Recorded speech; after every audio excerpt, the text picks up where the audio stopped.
Welcome back to Video Game News. Apologize for last weekend, but had other things going on. So, with that said, this is for July the 3rd. Hard to believe that it's already early July now. As see by now, started new tournament Injustice 2. Now, with that said, first up, these are just a few things I recommend checking out. Some sales and deals going on right now on the Nintendo eShop. First up, Cuphead.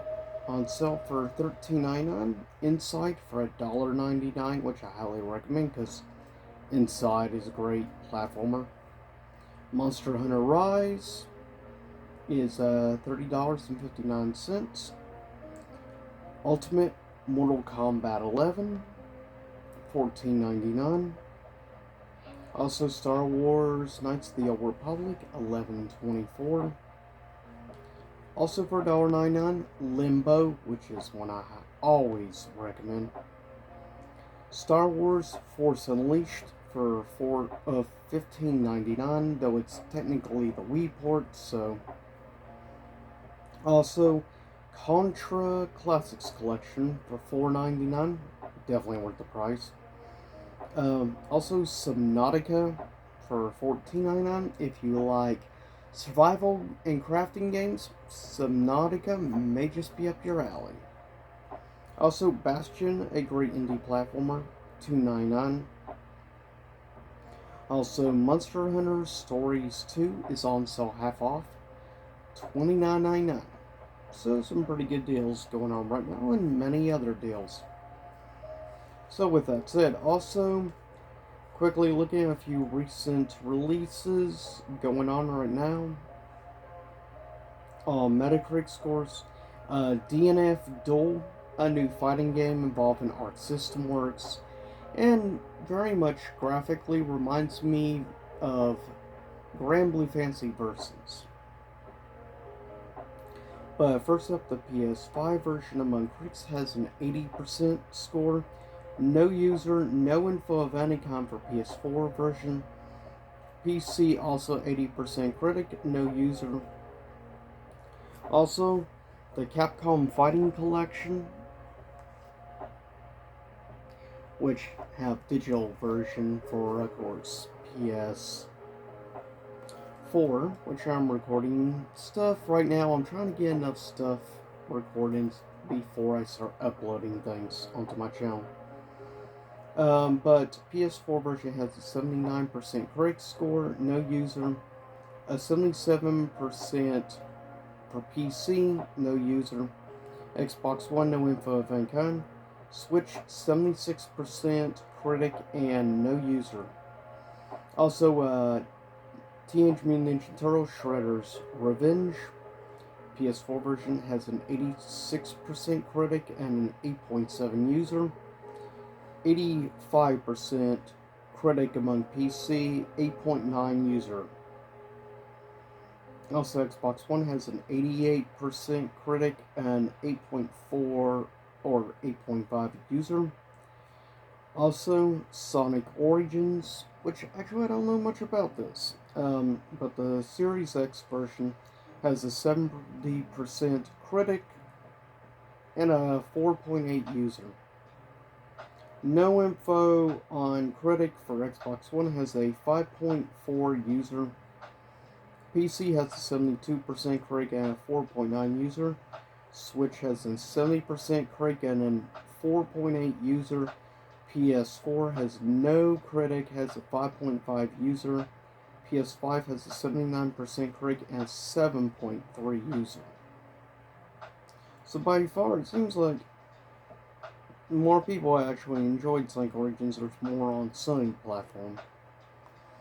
Also, quickly, some actually not great news, unfortunately, at least to those of us who grew up with Sega products. This is a pretty big deal, at least in my opinion. Former Sega of America president and SCEA founder Bernie Stiller has passed away at 75 years old. He was, besides being, of course, head of the American division of Sega of America, he was also, in many people's opinions, the father of the Sega Dreamcast. He believed in it when a lot of people in Sega of Japan did not believe in the Dreamcast. And sadly, he would be wrongfully, in my opinion, fired right around the launch of the Dreamcast, which sucks, but he had teams in place and everything to market heavily and focus on specific hardcore Sega audiences here in America and in the West. Specifically with marketing games such as like Soul Calibur, Marvel vs. Capcom, Crazy Taxi, Jet, Grind Radio, and many other great games, but he is the big reason why the Dreamcast actually did as well as it did here in the US and in general North America. Because he had a great marketing team in place and knew how to market things. He did a great job also with the Genesis. Sadly, he was not a supporter of the Saturn, which is unfortunate. But given the Dreamcast is my favorite console of all time, it's no wonder why this actually does kind of mean quite a bit to me, him passing, because he was definitely seen as a big hero to us in the Dreamcast fan community, and in general as a longtime Sega fan. So it does suck seeing a great man who is responsible for the Dreamcast doing as well as it did here in America. I thank you, Bernie. Rest in peace. Also, we had over the past week, or last week, we had a Nintendo Direct Mini Partner Edition. Got new trailers and information on new upcoming stuff, predominantly over the next period of a year or less. Live and Live. Also, we got a look at more detail of like combat stuff of Mario plus Rabbids Sparks of Hope, which of course is a traditional like strategy RPG. I also got to look at a couple new indie titles, which did look kind of interesting. Also got a little bit more new trailer on Minecraft Legends, which does really intrigue me. Also got a better look at Sonic Frontiers, and I am genuinely really stoked to play Sonic Frontiers. However, I will not be picking it up for the Switch, because I very much worry about how frame rate and how it will perform on the Switch. So I will most likely be picking it up on PS4, just because I think frame rate and everything in general wise, it's going to play a lot better. But still, I am looking forward. Sorry about that.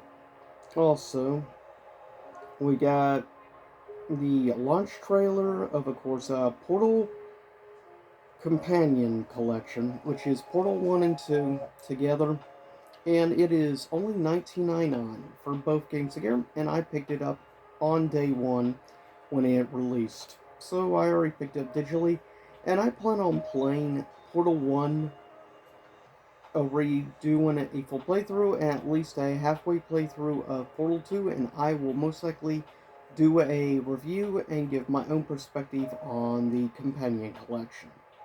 So stay tuned for that in the future for a future Switch review. Also, we got a better look at more details on Monster Hunter Rise Sunbreak Massive Expansion, which officially launched just like a couple days ago. Also, we got a huge announcement in my opinion.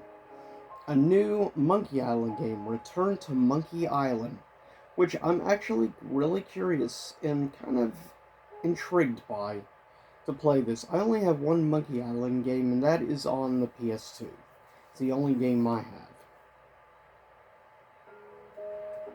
Also, humongous news from Atlas Games, and that is that they are bringing Persona 3 Portable, Persona 4 Golden, and Persona 5 Royal all to the Nintendo Switch. So it is official. They are bringing the mainline Persona games not to Switch. And that's pretty awesome, by the way. I do recommend, if you get a chance, check out Persona 3 Portable. It's a really good game. You can pick it up also on the PS Vita shop if you have Vita, that is. If not, I recommend checking out this for the Switch when it gets released. Definitely highly recommend Persona 4 Golden. Definitely more than worth your time. I haven't really played Persona 5 Royal yet. I need to eventually get around to playing Persona 5. Personally, Persona 4 Golden, that's one of the reasons to have a Vita, is for that game alone, in my opinion. Also, a new weird looking Disney game called Disney Dreamlight Valley, which is basically for little kids from the looks. Also got the announcement from Square Enix of Nier Automata is actually coming to Switch. I'm just curious about how will the game play, and the fact it's actually going to get a physical release.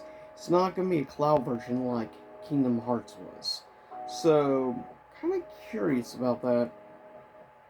Especially given graphically speaking, I think it's a little demanding maybe for the Switch. Also, we got a look at new Dragon Quest game, Dragon Quest Treasures. Also, an interesting indie game called Little Noah. Very curious to actually see more. RPG Time, The Legend of Wright. Definitely it looks like very creative and unique looking RPG, which I'm very curious to see more because I'm always looking for unique new styles of gameplay. That's the key to me. If you want to really catch my attention, you need to do something a bit more original and out of the box than the traditional sense.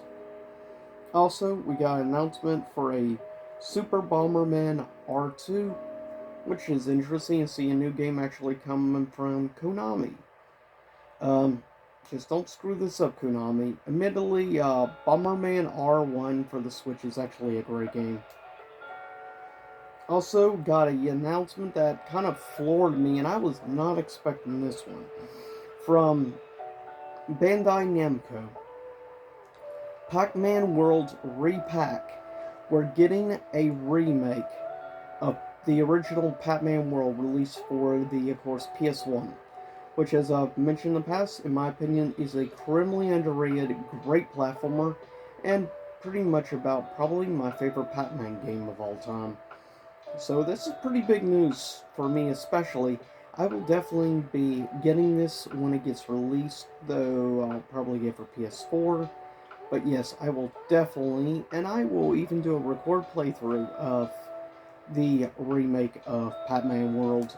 I'm definitely actually really can't wait to play this remake. It's nice to see a lot of 3D platformers starting to get love and attention. It's nice to see a rejuvenation, a resurrection of 3D platformers, as that is my personal favorite style platformer, is more the 3D platformers. Though I love my side scrollers, like classic Mario and stuff, still there's just some I've always enjoyed about 3D platformers.